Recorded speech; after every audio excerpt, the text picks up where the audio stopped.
You know, when I was 18 years old, I discovered yoga, and I had just sort of graduated from a reform school. I lived at a group home for at-risk boys. I was there for 3 years, and that was the age when Autobiography of a Yogi landed in my lap. I mean, it literally fell off the bookshelf and landed in my life at a pivotal time when I really needed that broad sort of vision of, you know, Yogananda's experience and his time with these great saints and sages. And reading, I remember just turning the pages, and every page was just like, there was just magic exuding from the words, and it was literally changing my life as I was reading it. How many yogis have read Autobiography of a Yogi? And that book changed my life.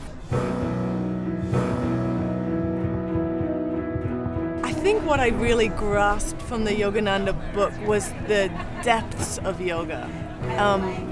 The idea of what it is beyond the physical.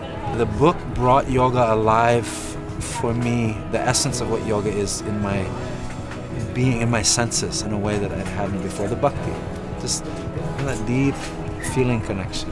I traveled to India because I wanted to really find the roots of yoga and understand what it is, and it was the first book that I picked up and read during my travels. And reading his story of his transformation was really inspiring, and I remember being very intimidated by the book too, intimidated by the process and terrified and scared, and this was in the beginning of my journey. I was so blown away by some of the concepts of what he was laying out that led me to understand what yoga was beyond what I had been doing, which was a physical practice, and a little bit of a roadmap that he lays out.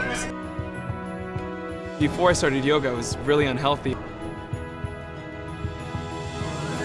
I started yoga at 19, and since then, I have so much more strength and flexibility in my body, but not only that, in my mind.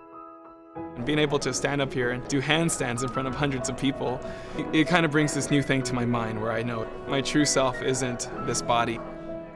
And that's what Yogananda's kind of taught me. It's not real. When we understand that roadmap promotes happiness. Yogananda gave us lots of insight into that practice.